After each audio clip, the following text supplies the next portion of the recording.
Right, another week, boys. We are back. A terrible start. Nice little cough there, Scott. I need to edit that out. We've got to start with what we've just seen in the Man City game. Peter Walton came on BT. The wee baldy boy came on and Peter Walton to fuck, man.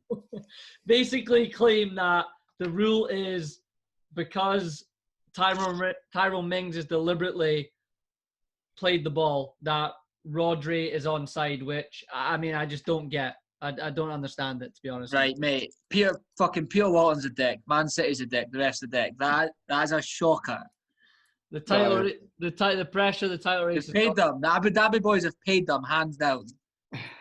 It was a strange decision, I guess. By the letter of the law, it's correct, but I just, on my whole life watching him playing football, 10 out of 10 times I've seen that given as offside if someone goes to win the ball. Yeah, I did. If that's not given, then I didn't know the rules. I didn't know that was the rule, that once the defender plays it, it starts a new phase. Right, Tyrone Mings has had a look, and he knows he's like there behind him, and he knows he's miles offside. So, like, you know when you play, or what the rules have always been, you know when that happens, a striker does that, and the defender, even if the defender brings it down in his direction, he just goes like this and leaves it, because he knows if he touches it, the ref will just blow his whistle and get put offside. Yeah. Why is that not the case there? Tyrone Mings has looked, he knows he's there, so Tyrone Mings maybe hasn't had the best touch. I think he's tried to put it away from him. He has had a bit of a shock of a touch, it's gone towards him, right? So then, how's it not offside? Don't know. Well, I'm going to say this and then leave you guys alone. If that's Liverpool, that's onside, boy. I mean, I tried to warn him. I'm sorry, listeners. I tried to warn him. All right, there he goes. A bit of American punditry for us. I mean, I don't know. I don't get it. I was absolutely fuming that was. I just assumed that he was going to blow the whistle for it to be offside. I didn't understand. I really didn't. Scotty, you came on singing City fans. City songs, should I say? What do you think? I'm not going to lie to you, lads. I didn't watch the game. I was busy preparing for the podcast. Okay. I'm now officially a Man City fan. There's too many Liverpool fans in this podcast. It's getting out of order. I'm 100% in on Guardiola. As soon as a team touches the top of the league, Scott supports them. I was a Leicester City fan last night. Me and James. Has Scotty been a closet Celtic fan for the last 9 years? Yeah. Hey, you don't want to see what's in my closet. Well, incredible, but it's another win for City. That's them won 6 in a row now, so they're on fire. 100 points, man. We'll get into it because we're going to talk about basically just sum up the season because we're at the halfway mark. But let's just start with chatting about the Liverpool Man United game quickly. I know a lot's been said about it already, but I quite enjoyed that we do this a few days after all the games have been, not on purpose, but it just kind of gives you a bit of time to think about it a bit more and get some other people's perspectives on it. So, Greg, you weren't here last week, so I'll let you start. What did you think overall of the game in terms of both teams? What they did well, what they didn't do well? Do you feel like it was a fair score? What are your overall thoughts? Yeah, I think first of all, I don't think it was a very good game. I think it was probably a fair result. I think Liverpool started quite well and obviously dominated possession for quite a long time in the game, for quite a long time in the second half. The first half, rather. But then obviously United came into it and basically I thought United actually stuck to their game plan pretty well. It's exactly what I probably expected United to do. I don't really know how you stop. They're so good at that, like that, win it and knock it out wide, and they are obviously lightning on the break. And to be fair, as I say, I think Liverpool dominated possession, and I would love to say that Liverpool probably deserved to win, but at the end of the day, United probably had the two best chances. Liverpool, with all the ball that they had, didn't really create much at all, which has kind of been the story for the last few weeks for us. But I think United look good like that, and that's the way they play. And as I say, they had the two best chances. I think overall, if you took the full game into perspective, I'd probably say a draw was probably fair. What did you think of United's approach in the game that got talked about by a few people? It was a good discussion on Monday Night Football between Neville and Carragher. What do you think about it? I would like to see United, even if I was a United fan, I think like if you look at the Liverpool team that they played and you noticed Fabinho and Hendo at the back, if I was a United fan and they're apart like obviously playing well just now and have been getting really good results, I would like to see them come and like actually put their foot down in a game. I don't think they've done that against the Big Six. If I'm being honest, the results against the Big Six are obviously really, really poor. Don't get me wrong, the results against the lower halves are class. They've probably got the best form against the lower half teams. I'm assuming anyway.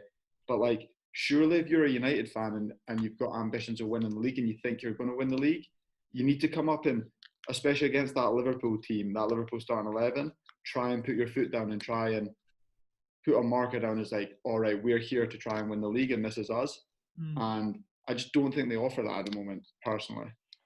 Matthew, based on what Greg said, we had this debate after watching Monday Night Football, and what Gary Neville was basically saying, which I agree with him, what top teams do, especially in the big games as well, is they just edge 5 yards a little bit higher up the pitch, and he was showing a lot of moments when they could have, and it's really good. If anyone hasn't seen it, you should go watch it. I'm sure it's on YouTube. But we had a debate about this. You kind of disagreed with that. What were your thoughts on it? I don't know, just on that bit alone, like I just think when you play Liverpool, and it's been proven if you defend deep as anything, you can't create much, and we really struggle. So I understand United's tactics of coming to Anfield and defending deep and trying to hit us on the break. Like, I completely see where he's coming from. And I just think, like, the whole, like, trying to step up and push the game, like, that plays right into our hands, though. That gives space for Salah, which when he's lethal, gives space for Mane, he's lethal with space to play. And I just think Man United will take that point. When they look at the season and they look at the games and that, they'll look at Liverpool and be like, if we can get out there and not get beat, then it's an absolute result. We'll take that. And I just think the whole defending deep and hit us on the counter, I just think it's effective. We struggle when teams defend deep against us. We don't have very many creative players.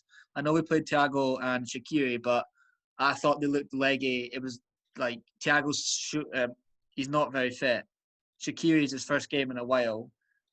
For those players, they need a few games to then start really being creative in that.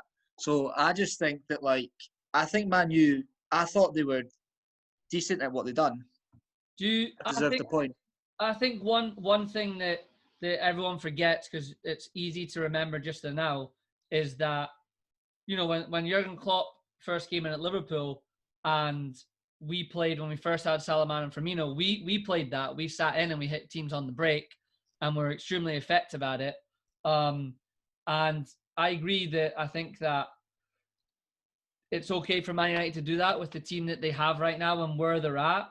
However, I just think in that game, Scotty, where all the things Greg kind of just said there, and Matthew said, you've got an unfit Thiago, you've got 2 centre midfielders playing centre back, so you're taking away probably 2 of Liverpool's starting midfielders from the middle to the back, and you've got a front 3 that are just looking a bit blunt at the moment.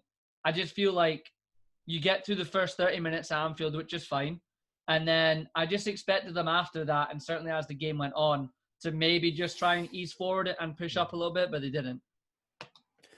Yeah, I mean, I'm personally amazed I didn't fall asleep watching that game of football. By the way, that was absolutely horrific. And they've built it up to be the biggest derby in years and the biggest game of Premier League history. It was fucking awful.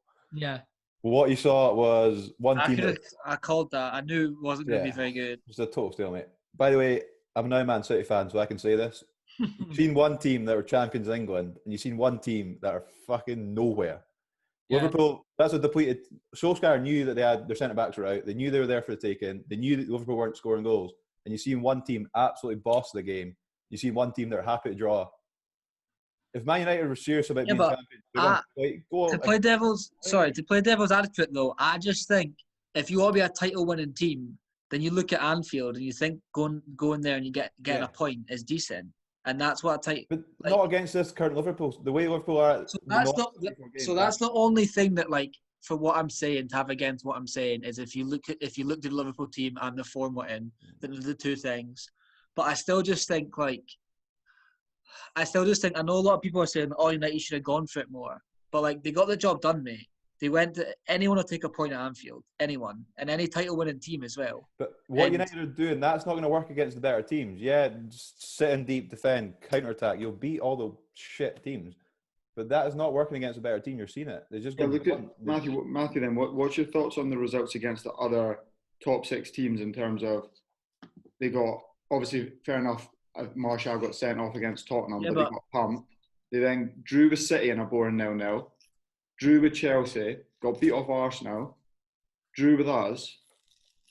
So they've picked up 3 points from their 5 games against the other top 6. Yeah, I understand that, but I could also argue that Man U've only just recently hit form though, and they've only recently come into a time where they're actually starting to play well. Like I'm guarantee when they played those teams, Pogba was getting absolutely hammered. Solskjaer was almost getting the sack. Like they were in a bad place. But that's the thing. Now that they are playing better, would you not like to see them come in and try and, as I say, put some authority on the game a wee bit more? Don't get on paper a draw. I don't know at Anfield. I don't know if at Anfield or not.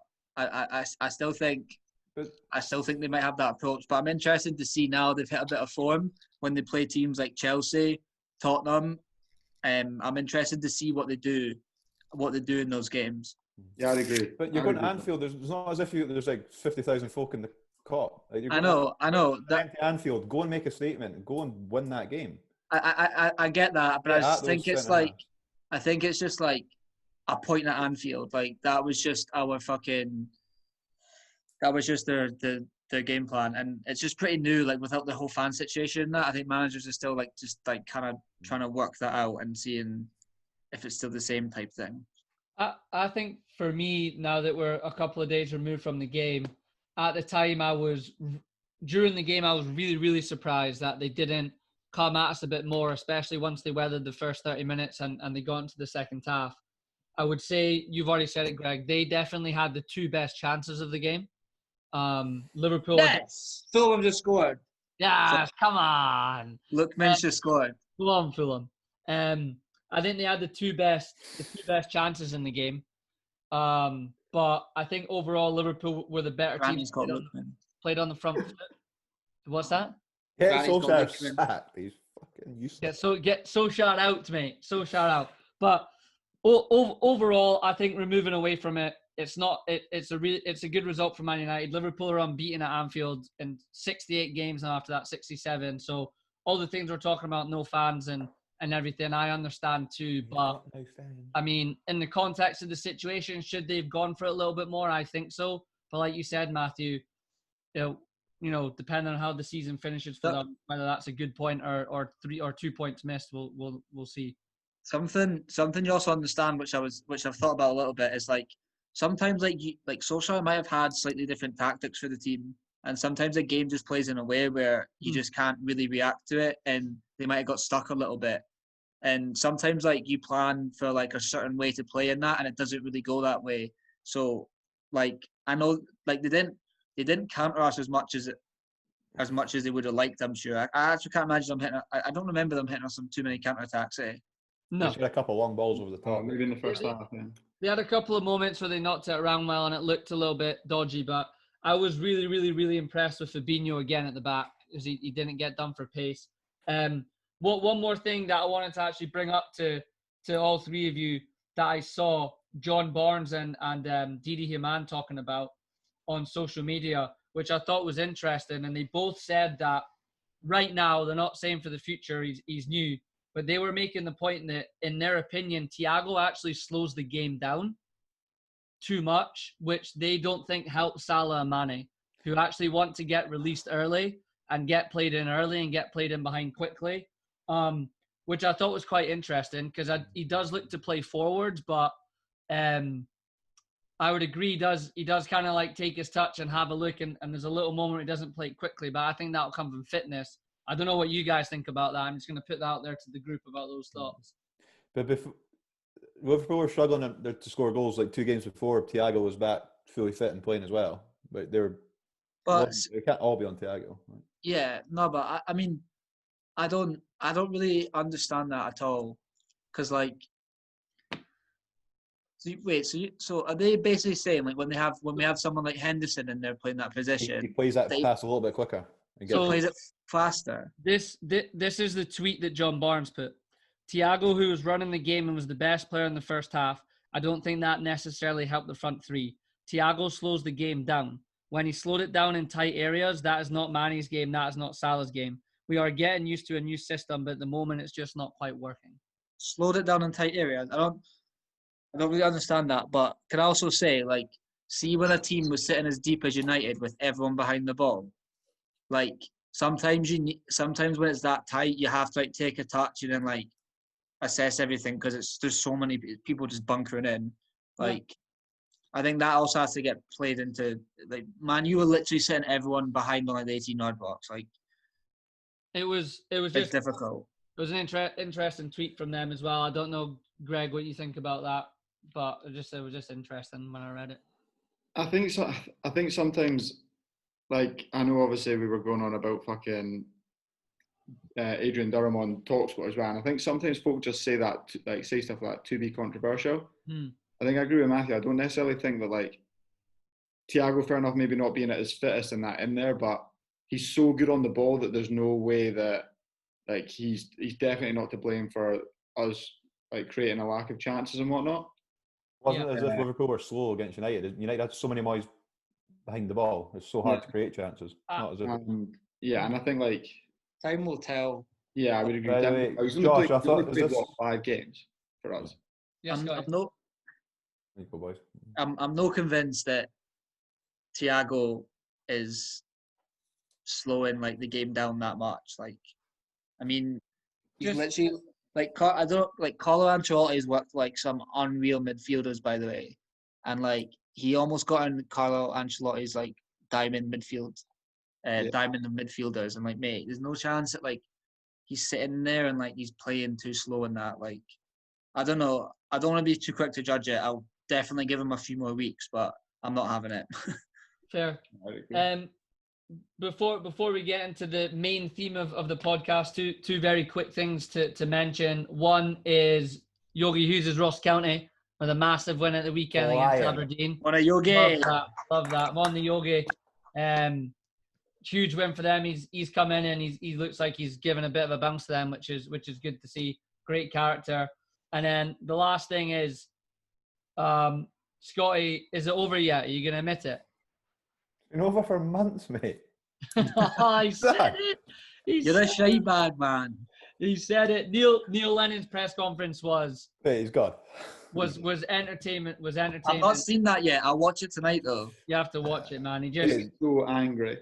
a man that's under pressure from all angles. After this weekend, it could be over. But Rangers play Ross County this weekend. And I think that I could see us dropping points again. Celtic are playing right now, but the county, man. After this weekend, it could be over. Oh, there you heard it there, folks. One Rangers fan is almost ready to admit it. Right, let's get into kind of the theme of what we're going to chat about. Is that we're at the halfway point now in the season, and I just wanted to start off quickly with. I'll start with you, Scotty. Quickly, just in terms of the Prem, how do you think the season has been so far, in your opinion? Just what have you thought about it? It started off brilliant. A lot of excitement. Obviously, we hadn't had football for a while. A lot of good games, a lot of goals. Generally, I think the last couple of weeks has been so boring. Like, watch so many. It shows the wrong games to watch, but Crystal Palace Arsenal was so boring. Yeah, it's definitely died down a little bit. But if you look at the top of the table, unbelievable title race. There's genuine so many contenders. I think that's what you want. Finding a little bit of excitement every week is so important now. Dropping points, making points, whatever it is. It makes for a good end of the season, I think. Yeah, Greg or Matthew, whoever wants to go next. Just your thoughts on it so far. Solid analysis, eh? I'd agree. I think the whole like no fans and whatnot, and obviously because we're in lockdown, I literally sit and watch just about every game, and I think some games have just been so boring. But like that is what it is. But I'd much rather sit and watch a boring game of football than no football. Yeah, I think it's just got a PlayStation, Greg. Sure, you can. True. On a lockdown PlayStation. But I would say that it does make it quite interesting though when like the so-called smaller teams are getting results off the the bigger kind of title challengers, as you would call them, and it should make for a pretty interesting end to the season because I literally don't think anyone could call it at the moment. Yep. A point, by the way, I've never watched so many games of football because everyone's live on TV. I think in previous seasons, if you don't watch as many games, you're not going to see as many boring games. Like I've watched every single game, and every game's live until end of February. Is it? I think. Yeah, it'll be live until the end of the season. If you watch every single game, you're going to see some stinkers. To be fair. Yeah. So. Yep. I think the fans has been a massive loss. Like, see, I think it just takes away like the excitement and the passion. Like, I don't know about you. I would love to know the stats on this. I just think there's loads of 1-0s recently.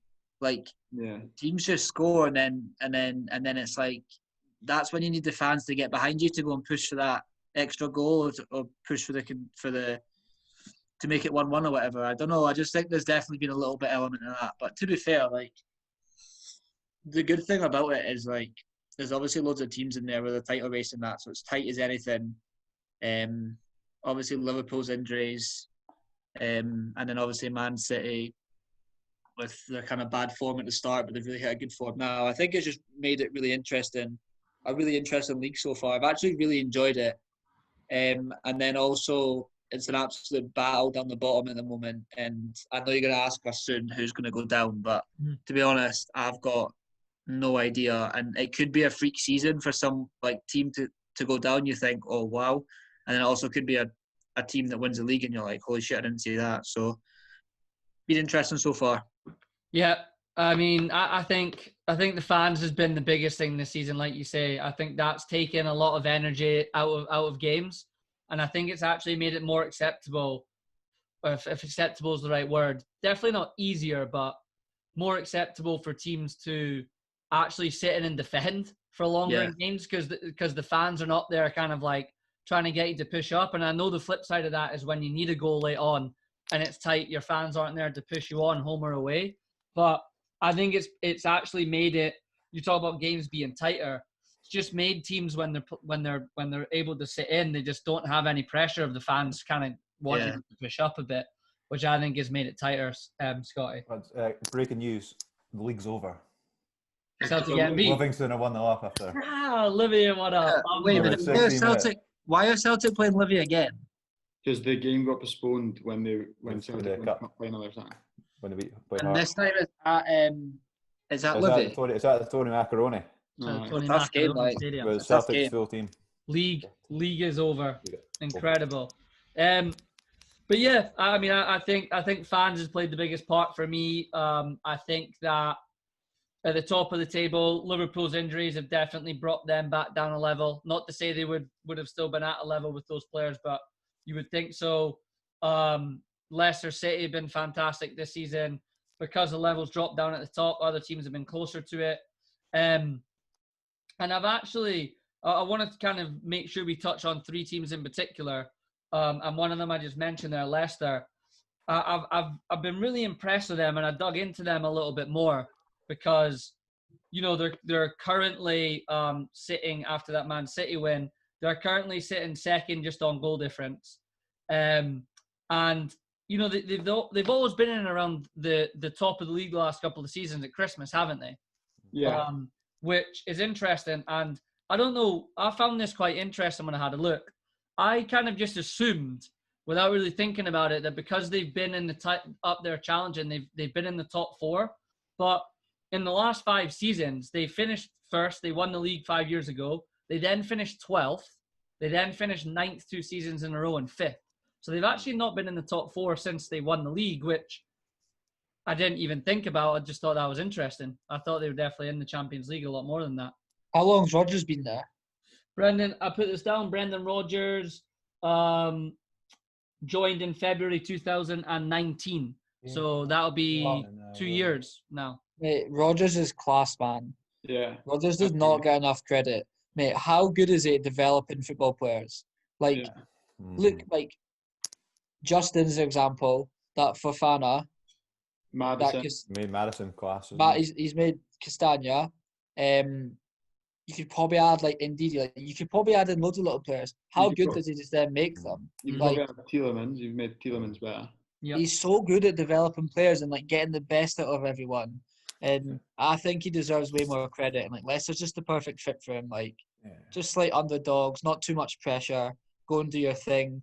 Get us in the top 6, even better. If you get us in the top 4, then you're overachieving. Like, mate, I just think like he just brings in players and no one really knows of them, and he just makes them class. He's just like a proper football coach. Yeah, he's a coach. He's doing that without Vardy being what he usually does, by the way.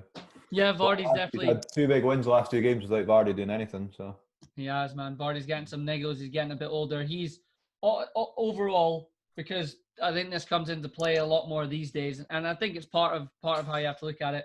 Overall, in the last 5 years, Leicester have spent 381 million. That's the 10th most in the league. Brendan Rodgers has spent 145 million himself. So he's not. What? His own pocket, mate. To be fair, he probably could. He's. I put down on the sheet the players that he's bought: Yuri Tielemans, James Justin, Castagna, Fofana. You have to say have all been hits. I mean, he's recruited really, really well. The season they were in the Champions League, he wasn't the manager, but Leicester as a club, they made it to the quarterfinals. They're doing a really good job, and I think deserve a lot more credit than they kind of get. Everyone talks about, including ourselves. Everyone talks about City, United, the kind of old top. You know what I mean? The top 6. You know what I mean? And I think it's been really, really impressive with Brendan Rodgers there. One thing I asked you guys about yesterday, which I wanted to bring up again on here. Who would you rather play right now as another team? Would you rather play Leicester or Chelsea? Mate, Chelsea all day. Yeah. Leicester, you know what their starting 11 is going to be. They're in form. You know what you're going to get. They're going to play. But Chelsea right now, you're just kind of like, who the fuck is going to turn up for them? Who's even going to play?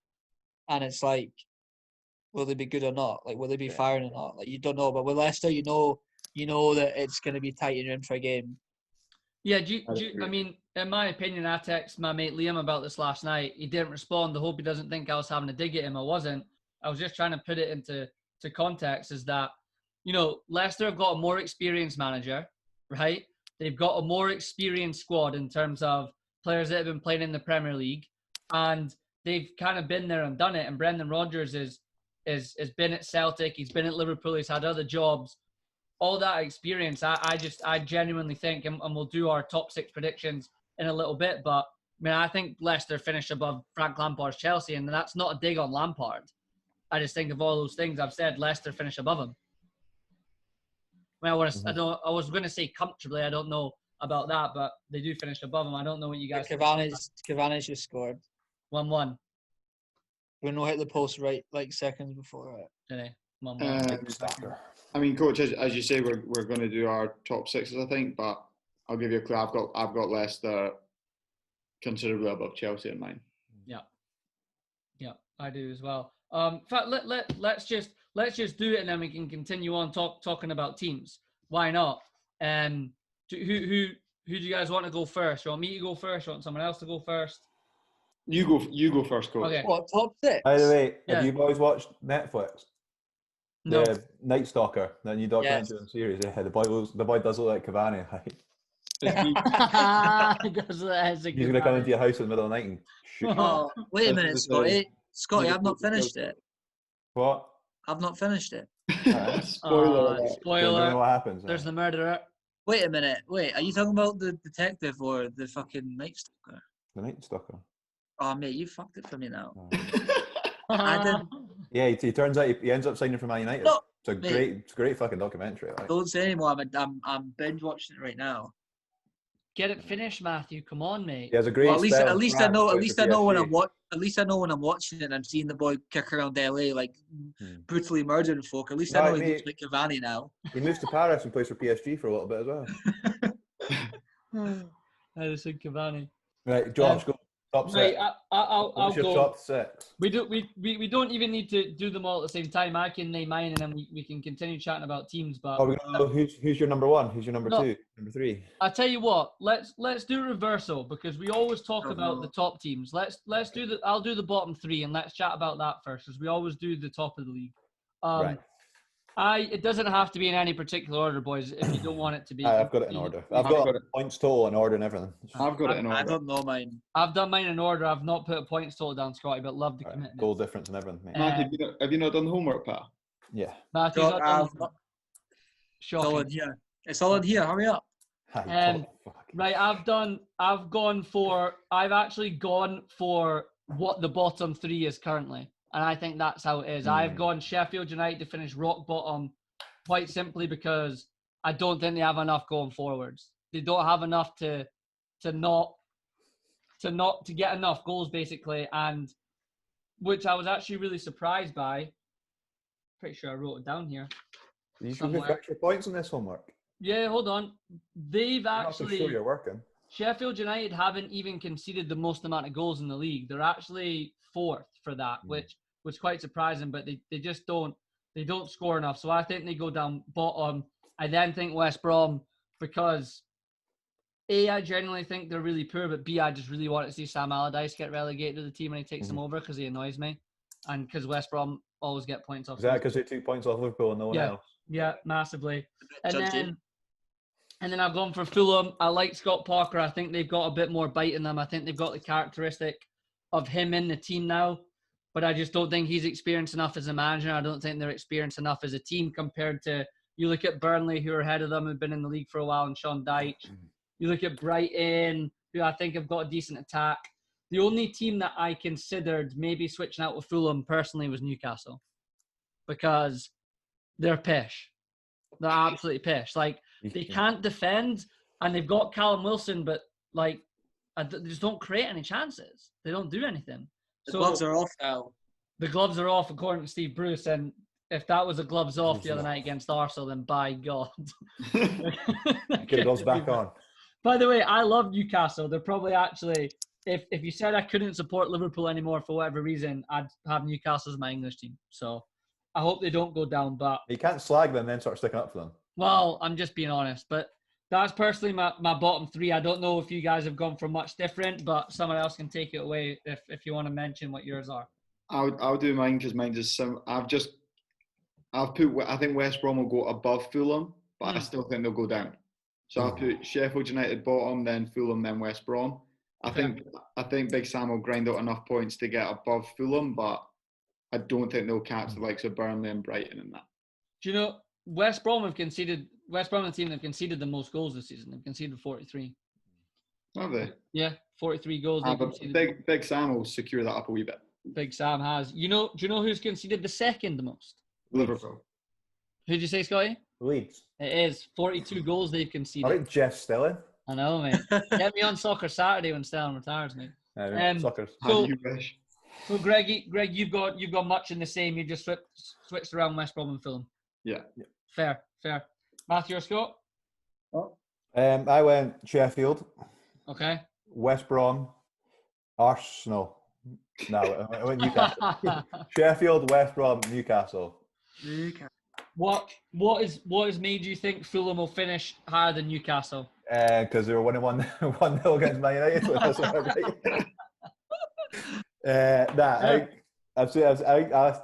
I like Scott Parker. I think he's got those boys playing for each other. There does look a bit of quality going up front, and they had a tough run of fixtures, to be fair, and they got a few good, decent draws. I think they've got enough fight and still enough quality to go forward. Whereas you watch Steve Bruce and fuck me, they look hopeless some games. Yeah. He's got Callum Wilson up front that doesn't want to play him. Put what's his face that just runs about all night. Joe Linton, yeah, against who was they're playing against? And they just put 10. They refused to play a striker. He's like, nah, we're not scoring tonight. Joe Linton sounds like someone that is like a local in Gullen that gets pissed at the club every night. Yeah. No, that's Joel Mason. Sorry, Joe. Joel Mason. Good Liverpool man. Good Liverpool man. No, I mean, before you go ahead, Matthew, I don't know what you think about this, but Fulham and Scott Parker, I thought from a coaching point of view, they were trying to open up and play the modern way of playing football, which I understand, but they had no bite to them. They weren't hard to beat, right? They were easy to beat. And Scott Parker as a player was he got in there, he battled, he liked to dig in. He has that about him. You can see when he does his press conferences with Mourinho. And I just thought if he can put that onto the team somehow, but still have them play that way, which is fine, then they would start to pick up points, and they're harder to beat now, aren't they? They're harder to beat. They should, if they carried on the way they were, I think they would have been down there with Sheffield United with like no points. So fair play to Scotty P. I think he's done a decent job, and I think that's showing he's improving as a coach too and learning. Like what he's doing there, harder to beat, grinding out draws, and then that's building confidence, and that draws can lead into eventually you start beating other teams around about you. I think that could be a good success. Yeah. Matthew, what's your thoughts on it? Since you haven't done the homework, but based off what we've said, I don't think Fulham go down. All right. Well, can we get your bottom three? Sheffield United, West Brom are going down. I think I want to put Burnley in there. I think they're in serious trouble. Can't score. I think it's just gone so stale there, and I think it's really dangerous. And I think folk are now knowing what to do to play against them.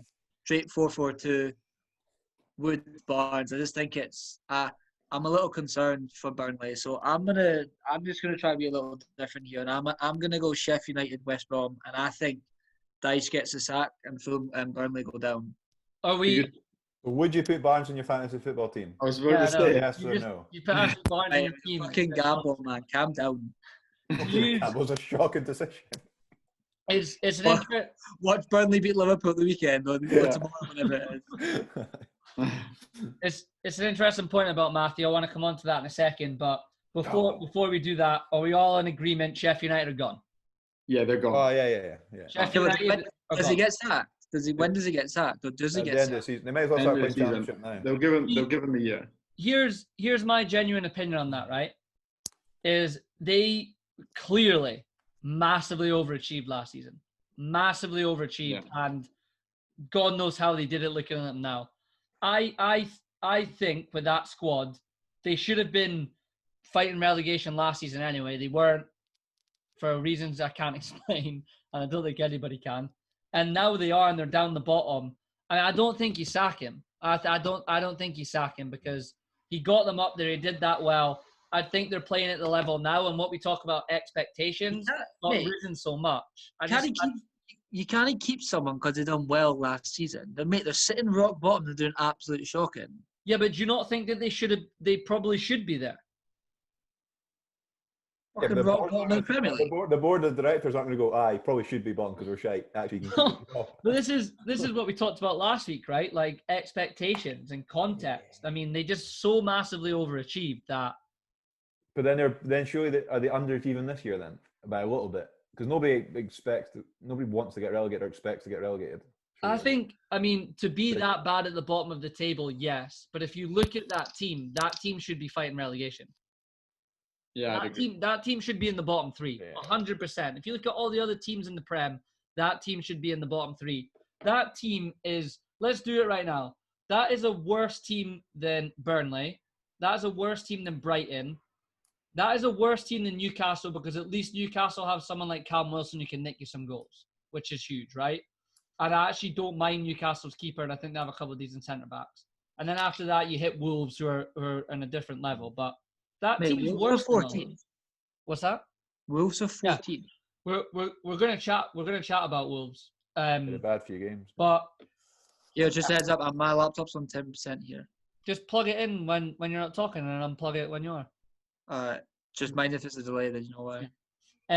So all right, we're in agreement. Sheffield United down. We've all agreed that West Brom are down, and then I think it's an interesting point you make, Matthew. Burnley might have hit that point with the same manager. A lot of the same players where it might just... They haven't evolved. Yeah, they haven't. And Sean Dyche needs a soother as well because his throat's been killing him for years. Sean Dyche. I like that. But before we get into the top six stuff, right? Matthew mentioned Wolves. They were another one of the three teams I really wanted to make sure we talked about. In the last 5 seasons, they finished 14th in the Championship, 15th in the Championship. Then Nuno came in and took them over and got them promoted and came first the season he came. They then have finished back-to-back 7th in the Prem, which is fantastic for them. What do you guys think of Wolves? What do you guys think of Nuno? What are your thoughts on them since they've been in the Prem? They're good. I like Wolves. They're struggling big time this year because obviously Jimenez has his head injury, and that Fabio Silva up top's just like young, and I know he's meant to be like a bit of a world beater, but I think he's only like 17 or 18, maybe just turned 18. Yeah. And like, fair enough, to be fair, actually scored the other day as I'm about to say this, but like, I think he maybe just doesn't quite have the physical attributes yet to play in the Prem. It looks like some days he just gets tossed about in that a wee bit too easily. And when they're used to having like Jimenez up there, who's like one really, really good on the ball, but also quite a presence, it makes all of a sudden when you've not got that, I think they're struggling a wee bit. They don't score many goals, and they're also normally really solid at the back, and they've kind of lost it a wee bit at the back. They don't, like Connor Cody was always straight in my fantasy team because he played every minute and he kept a lot of clean sheets, but no point on having him this year because he doesn't go over the halfway line, and they've barely kept any clean sheets from what I can remember. Mm-hmm. So yeah, I do like Wolves, and obviously like, they're never going to be in danger of going down with the squad that they've got or that, but like I think this is going to be one of those years that they'll just finish like 12th and all the fans will just want to forget about it. They've changed how they've been playing, Scotty, haven't they? He's trying to, what Matthew said about Burnley, he's almost trying to evolve them, and unfortunately while doing so, he's lost probably their biggest talisman in Jimenez, and then having to put a kid up top, and it's both things happening at once is just not helping them. In Jota as well, massive. Not only that, by the way, they lost Jota, they lost their right back and their left back. Yeah, Docherty as well. Docherty was huge for them. Lost Docherty and lost Johnny, who was class. They sold Johnny. You never want to lose with Johnny, boys, do you? No, you don't. Let's keep it Johnny. The issue that I have with Wolves is like they had an identity the last few seasons. You knew it was going to be a rigid 3-5-2, and they were going to be hard to play against, and they were going to create chances. But now you watch them, and it's like one week I watch them, and it's like 3-5-2. The next time I watch them, it's a 4-4-2. Then it's like a 3-5-2, 4-4-2. He doesn't really know what he's going with right now. And when you're chopping and changing like that, it's never good. Do you not think part of that is what you just said, Matthew? You've lost in the 3-5-2. You've lost Docherty and Johnny, and clearly probably doesn't feel that Semedo and the other boy, fucking Ike Fury or whatever his name is, I don't know how to say it properly. Maybe he just doesn't feel they're competent enough to do the same job. Yeah, 100%. Like, it's so hard. It's really hard to replace them, which is why I was surprised they let all those players go. I mean, I know there's shit that goes on in the background and that, but they just need to get an identity back. And whether that's a 4-4-2 and they're hard to play against again, or a 3-5, they're back to the rigid 3-5-2, I don't know, but he definitely needs to try and work that out, and that's his job too. How are they claiming Traore's with 100 mil as well? Yeah, no, poor mate. Traore's stats are poor, man. He doesn't know what to do with him. He like plays him in a 4-4-2 on the right, then sometimes a 3-5-2, but off the striker. Like he doesn't know where he's best. Yeah, but I think that speaks more about Traore than the manager. Traore doesn't know what to do with the ball. Yeah. But, by the way, Adama Traore in commentary, right? See, every time he plays, and I think it too, he absolutely blows past people, and it's incredible from an athletic point of view. But see, his final product as an attacking player is absolutely horrendous. It's horrendous. You're not paying 100 million for that. No chance. Good luck, mate. Every time he kicks the ball, it looks like it's the first time in his life that he's ever kicked a football. He must have thought Wolverhampton Wanderers were a rugby team when he signed, like, fucking awful. Mate, you're playing left back against him. He tries to skin you 10 times. How many times do they get past you? Well, 10, but you just let him run because he's going to kick out for a corner anyway. Just let him get by you and let him cross it. Just go, mate. Just shoot. How old do you guys think he is? He's 24, isn't he? Or something. Yeah, 24, Scotty. You're spot on there. He's the same age as me. What am I doing wrong, man? Right, Matthew, you're on a winter boat, though. I've been hitting the gym with the resistance bands and that. I'm going to turn out like fucking him. You're about 10 shades too light, just mate. get a cream egg. Here's my thing, right? From what I just said, I'm not going to include his Barcelona B time, so that doesn't count, right? But at Barca, first of all, he played one game at Barcelona, so it doesn't count. He then moved to Aston Villa, played 11 games, got no goals. He then moved to Middlesbrough, played 61 games, got 5 goals. Not sure on assists. He's now been at Wolves for 83 games and scored 5. And I'm sure he's probably got a few assists in there because he definitely got a couple last season with Jimenez. But his output's not good enough. No chance. You tell him. I'm definitely not going to tell him, man. He's fucking massive. Yeah, I mean, tell him that then. When the boy that used to work at Barcelona came to the Anza Force, when I was there. He said that Adama Traore was one of the worst players in terms of controlling and passing a football that they've ever seen in Barcelona. He said that he couldn't control it. He said athletically he was the fastest player he's ever seen, but football-wise he was awful. When I went to watch him do a presentation up in San Francisco, that's what he said. Which spot on, mate. But look, Nuno's. I really like Nuno. He's trying to evolve the team for reasons we just said. Roughly they've spent 300 million since he's arrived, which is a decent whack for Wolves. However, we've already said some of them. No signings have been Diego Jota, Raul Jimenez, Semedo. He's bought Traore. He bought Daniel Podence. He bought the keeper Patricio, Ruben Neves. He's bought Neto. He's bought Dendoncker. He bought Wilfred Brawley. He bought João Moutinho. He's bought the whole team. He's literally bought the whole team, and you have to say that. I mean, I wouldn't say any. I know we've just kind of bashing on Traore. He needs a bit of a final product, but all of those have kind of have worked. They've all been really good signings, haven't they? Good recruitment. Half of those are Portuguese as well. Yeah.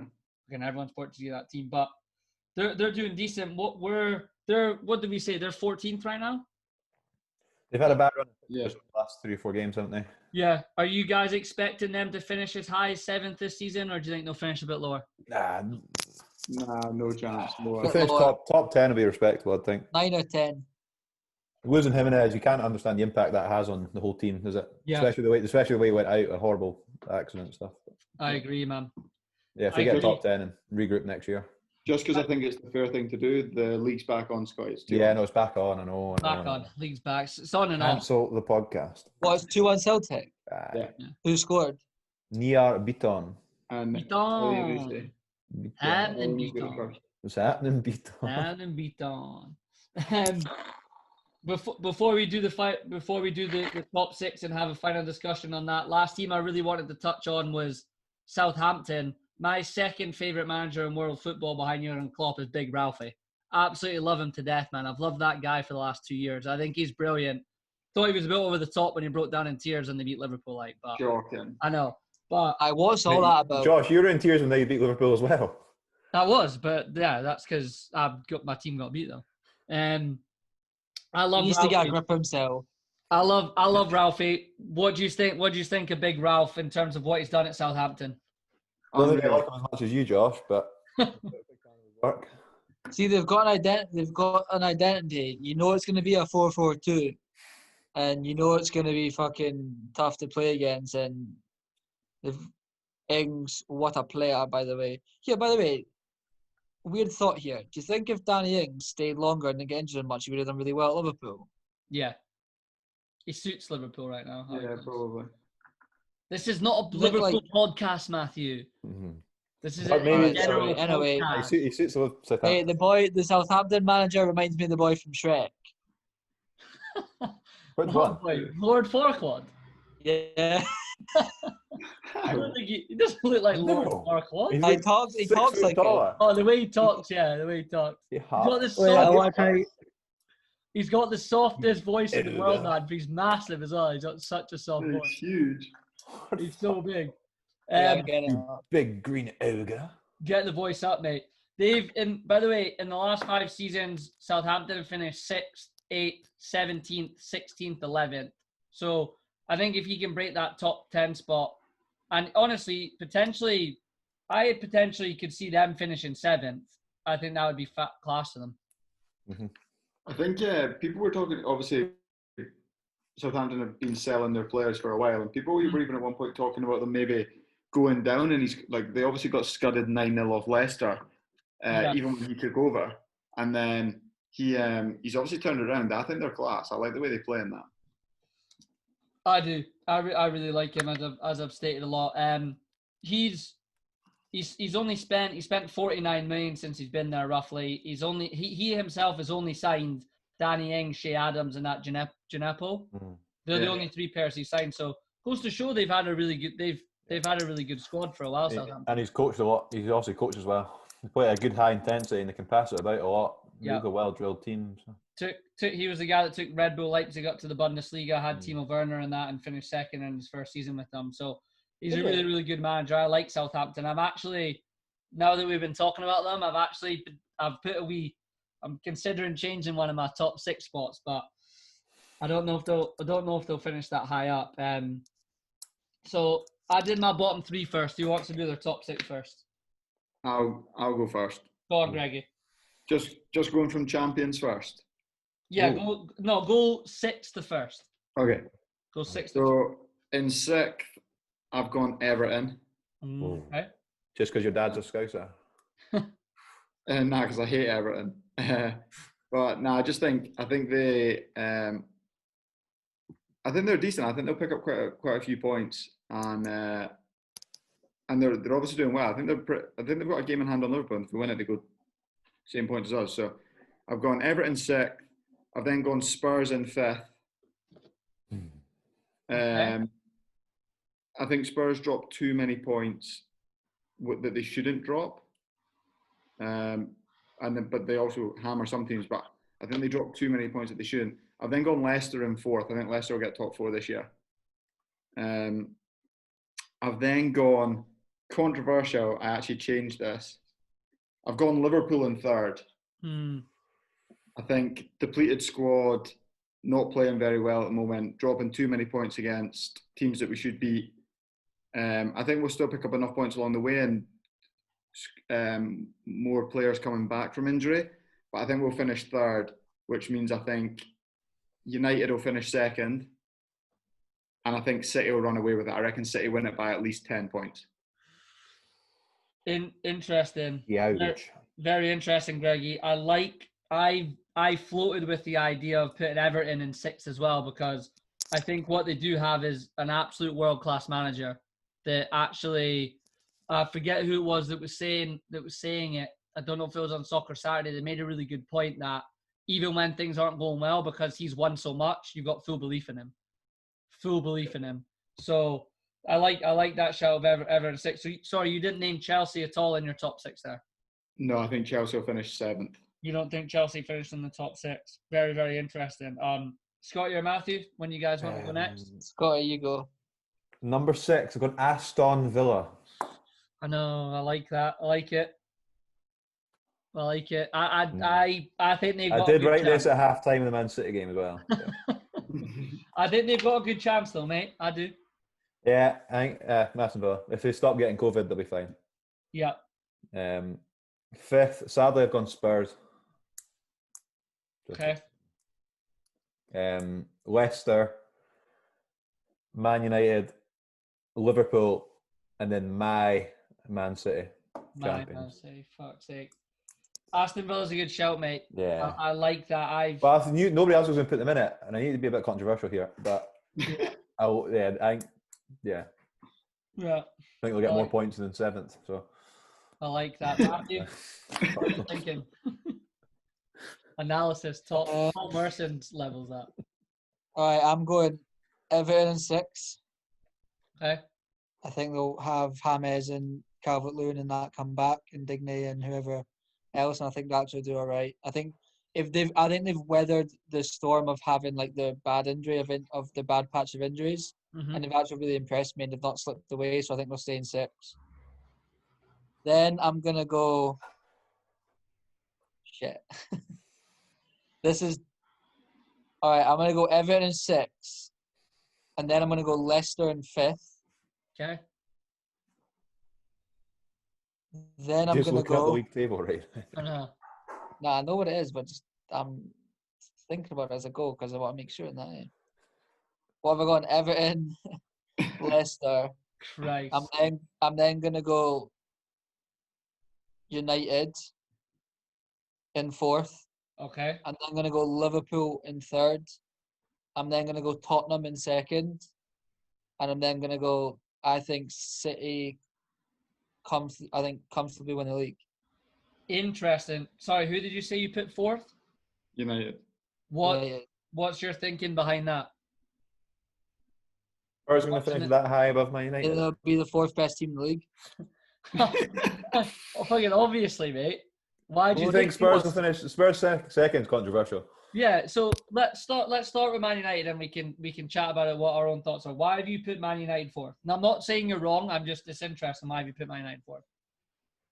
Well, why have you not asked them why they put fucking Man United 3rd? Matthew, I'm asking you why you put Man United 4th, mate. because I think they'll finish. I think they'll do fourth best in the league. Right. I don't Sure understand you. Oh no! We've lost Perfect. it. Good timing. Fully deserved. He's put Man United fourth. Interesting, he put Spurs second. It fucking nice. Go put it on charge, mate. I've got it. Go then. Right, what was your question? Mate, Why- that's what happens. That's what happens when you don't do your homework. You get called out. Exactly. Yeah. And you don't plan to have your laptop have enough battery to do a podcast. So Man United will finish fourth Yeah. because of the fucking. I don't understand your question. So, all right, why do you think... Why will they not finish second? Why will they not challenge for the league? I'll why phrase will it Tottenham Tottenham pick them up? City and Liverpool get more points than them. I'll phrase it this way. Mate, Wait, I'll phrase it this way. Why do you think Spurs finished 2 places ahead of them? because they'll get more points. Because of Mourinho, and I think they'll be able to grind out points. So you think because of Mourinho as the manager is better than Ole? And he's If, built by the way, if Kane and Son and maybe go Højbjerg stay fit for them, then I think they finish second. Well, you've got to take that into account in your predictions, mate. Yeah, I know. I have to get into account for all the teams. And I think that's what I think. Tottenham finish second, or Liverpool finish third. Fair. Wow. Interesting. Right. Do you want me to tell you mine? Might as well. I've gone. Oh, shit. I'm debating now who my 6 is, but I've written it down, so I'm going to put it. I've gone Chelsea 6, and I think the team I was thinking about putting there as well was Villa, but I just think Chelsea individually have better players, and if Werner starts to score, I think they've got more than Villa to finish above them. But as of right now, Aston Villa look like the better team. I've gone Spurs 5th as well because of what you said, Greg. I just think for whatever reason they drop too many points. They sit in a bit deep in games where I think they should maybe kill it off. I've then gone Leicester 4th. I think they'll get Champions League this season.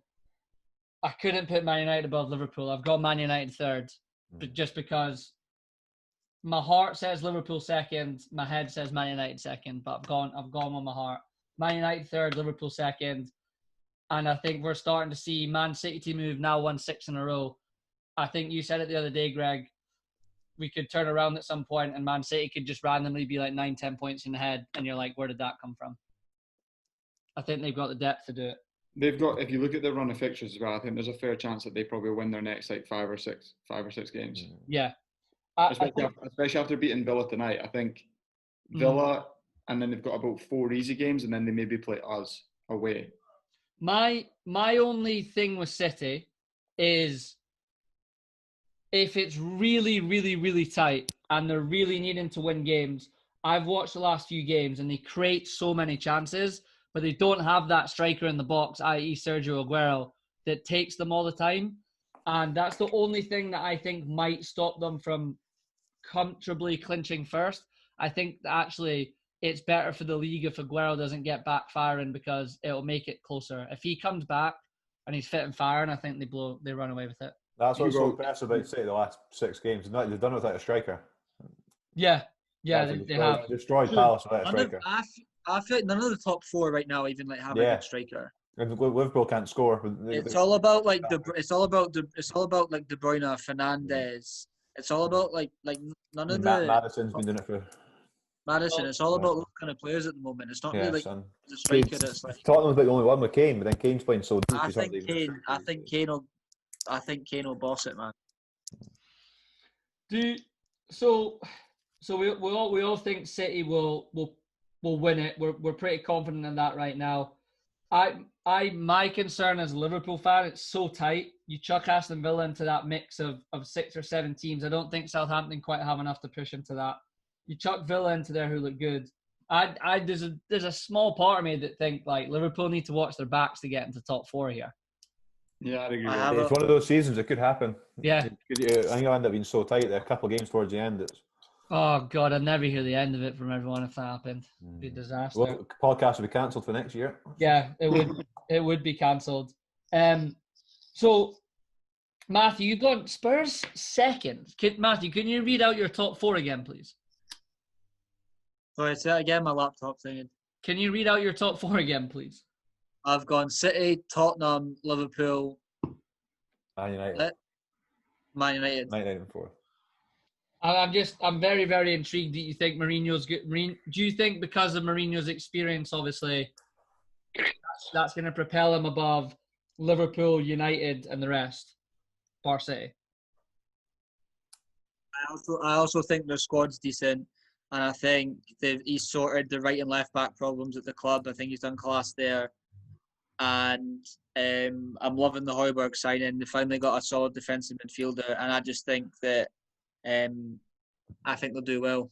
If their squad's decent, what happens to Son or Kane? If Son or Kane get injured, Aye. well, I mean, it's like You got Lucas Moura, I guess. We've lost him. they'll struggle a little bit, but it's kind of like saying what if Bruno gets. It's kind of like saying what if Bruno gets injured for United. Yeah. You got It's Van like de they Beek, just got to try. Greenwood. You need a little bit of luck with that. You need a bit of luck with that stuff. Do you think like I've actually written down here, right? I think I actually, well, I don't think it clearly is. Ancelotti is a better manager than Frank Lampard as well. And Aston Villa are flying right now. Like if Chelsea finish, let's say they finish 6th, right? Or even 7th, does Lampard, let's put it this way, does he deserve to keep his job? Do you think? Yes. Or will he? Do you think he deserves to? I think he does deserve to. Will he? I'd probably doubt it, but I think he deserves to. I think. It's not I his think fault Warner's forgotten how to wouldn't- score. is it? I wouldn't say he. I think it's a tough one. I think he'll. I don't think it's necessarily all his fault because they've made so many signings that I think anyone would struggle in that position. Mm-hmm.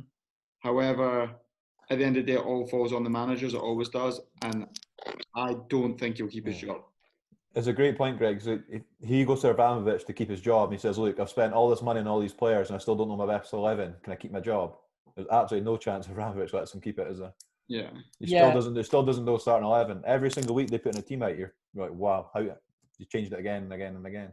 That's the biggest concern, right? Is that he doesn't know his start 11 is. If you put your start 11 out on the pitch and you're just not quite winning, you're a bit unlucky. It's a bit of a different conversation. Yeah. But when you don't know what it is, that's when it does get a little bit worrying.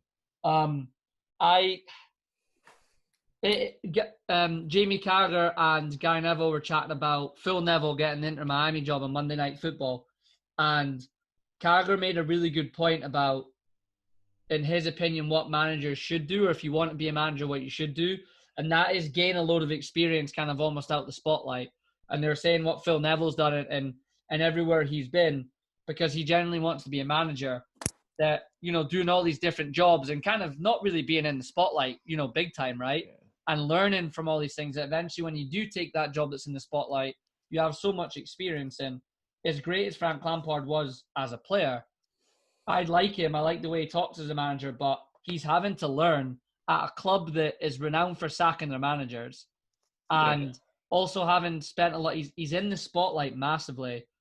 It's going to be interesting. He needs to learn and adapt and show something really quickly. I think he personally, I would like to see him get given time, but I don't know if he's going to get given. You don't get that at Chelsea, do you? No. Yeah, the only thing I can say against that though, Josh, is like, if you're Lampard and you get offered the Chelsea job and it's the right time in your career, Of course. you're gonna take it. But You can't turn it down because. Did you just say at the right time of your career?